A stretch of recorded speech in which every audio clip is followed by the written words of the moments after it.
what you want. So when I say what you want, this is a practice in law of attraction, is it's focusing on what you want. Now that doesn't mean this identity, this illusory identity that's always seeking to maintain itself and to stay a solid identity. This means the body. So forget the identity. So imagine the identity's gone. It's the body. What does the body want? And I think that all bodies have basic wants. So we've got this chakra system with feelings and with energies in it, and all bodies have basic wants. Like we want to survive, we want food, we want water, we want shelter, we want companionship, we want company, we want love, we want affection. So we've got these basic wants, and then the body colors it. So each body is colored. So what affection looks like to you is different to what affection looks like to me. So the way that I like affection is that I am not a cuddler in the morning. I do not enjoy cuddling in the morning. Although I'm open to changing and I'm open to this system updating that, it's something that I don't like. So affection in the morning is not something I prefer. As the day goes on, I prefer it. And I'm not an affectionate person with strangers. Like I always see these women that are so affectionate and so touchy, and like I like their energy, but it's just not my way. I'm English, I'm reserved. You don't touch a stranger. You keep distance, you give people space, and that's something that this body is conditioned on. It's not an identity where I'm like, that's who I've got to be. I've got to be someone that's cold and removed. No, don't touch me, nobody touch me. It's just something that this body is. And if you find me later in the day, I'm more affectionate. So as the time goes on, I get more affectionate. I wake up less affectionate and I get more cuddly as the day goes on. But if you're a stranger, if I don't know you, if you're not in the immediate family or friendship, I'm not so much into touching. But that's not my identity. When you're identified, that becomes somebody that you have to maintain and you have to be and that you have to show. And in a way, you believe by maintaining that and being that person, you're actually going to find this home, this sense of freedom in the future, which is crazy. But that's what most humans believe, that this constant maintaining a self is what's going to make you arrive at home, because what everybody's looking for is home, is this sense of relaxation into what is. But that's something that this body is. So you could say that's the character. So that's what I name as the character. Lisa has a particular character and a particular quality. I also grew up with dogs. So more than likely, I'm always going to have a dog. Like I grew up with dogs. I've always had dogs throughout my life. And so more than likely, that's a quality of this character. So you can see that that forms a character. I also have a picture of my dog on my t-shirt. I bought 4 t-shirts with pictures of my dog on it for my birthday last week, and I've been slightly obsessed with wearing them. I think the last 5 or 4 YouTube videos I've been wearing my dog t-shirt. So you could say that's like a quality, a characteristic of this body, and that's conditioned. It's social and it's genetic, but that's not who I am. That's something that's happening in the body. It's a response to the world. Who I am is what is. Who's looking out now is what is. And this body has certain wants. So I want a simple life. I also appreciate simplicity. I don't want a complex life. So the last couple of years I stopped traveling so much. At first, and I did talks, I traveled, but it was too complex and too much, and so I stopped doing that. I stay more at home. I like simple things.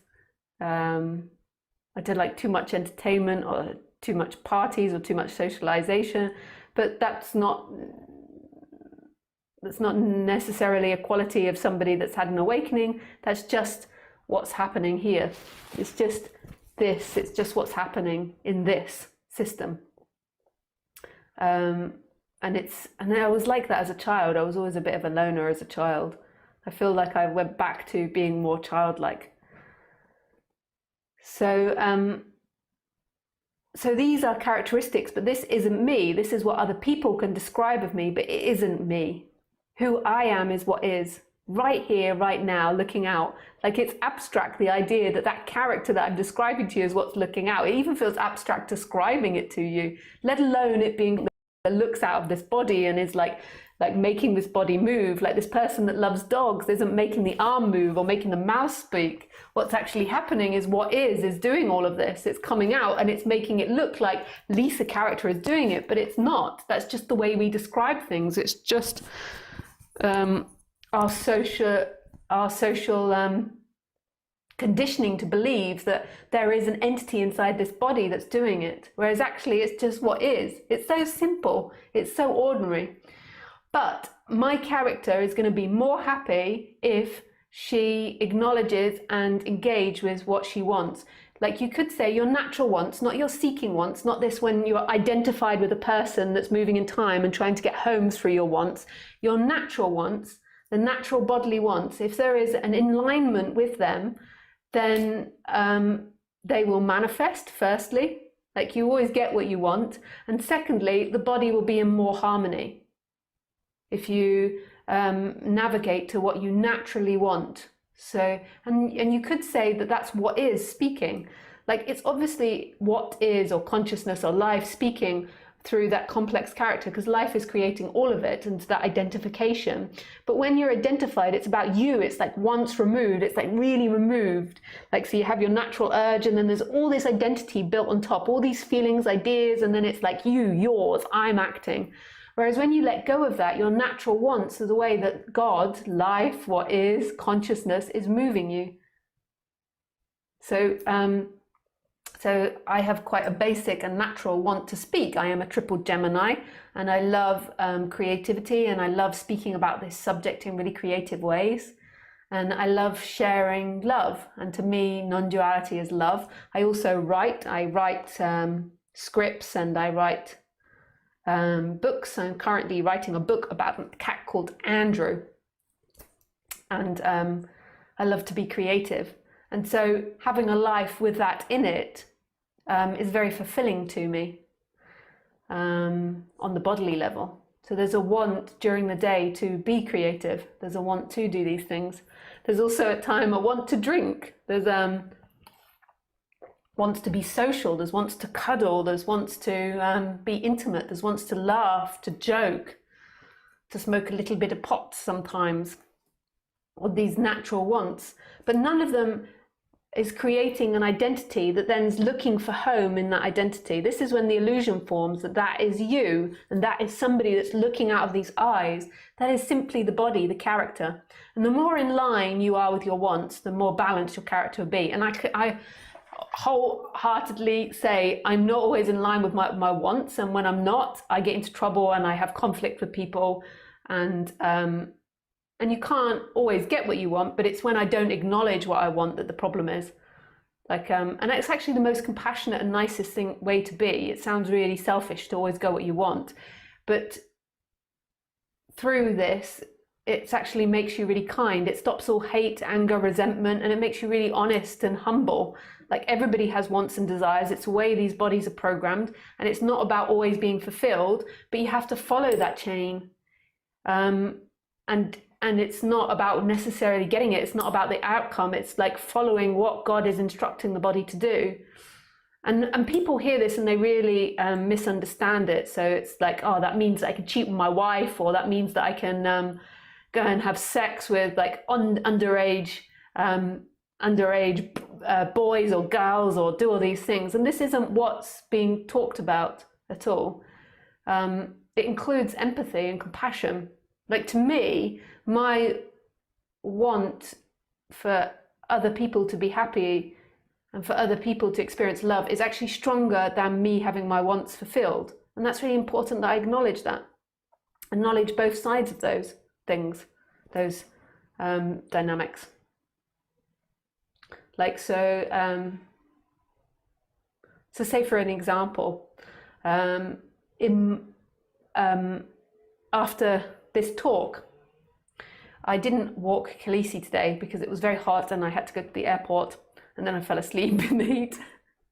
So Khaleesi hasn't yet been walked. She's been in the garden, and she's very tired today. I think she got walked maybe a lot yesterday, I forget.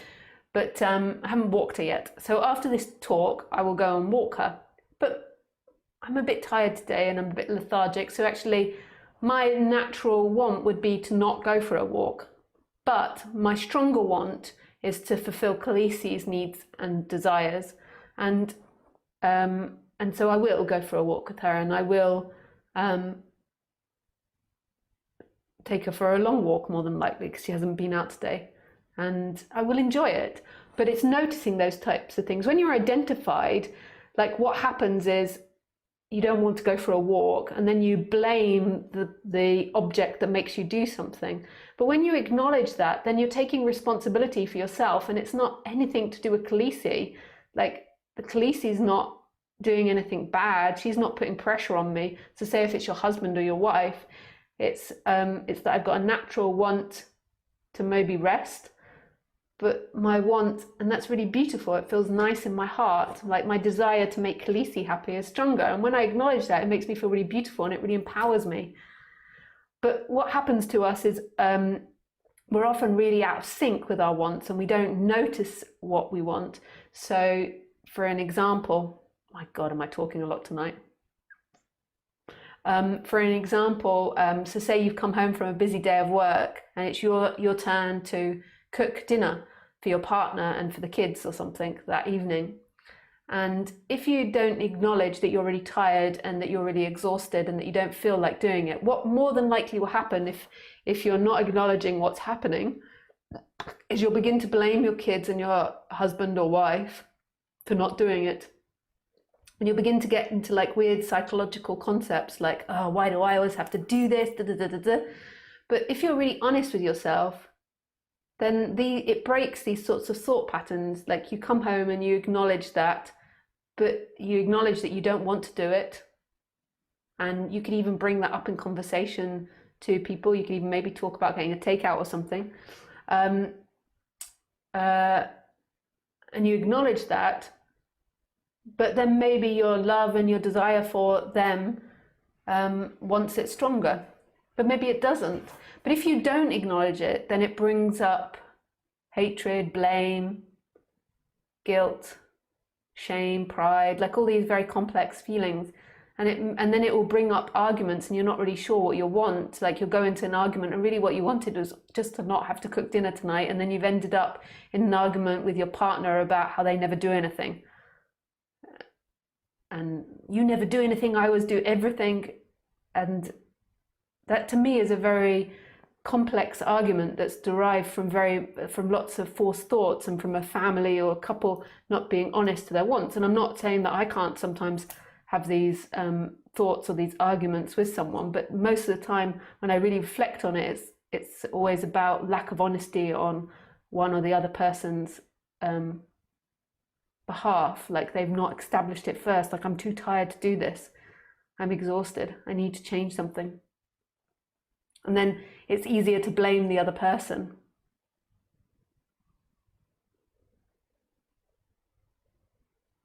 And take responsibility.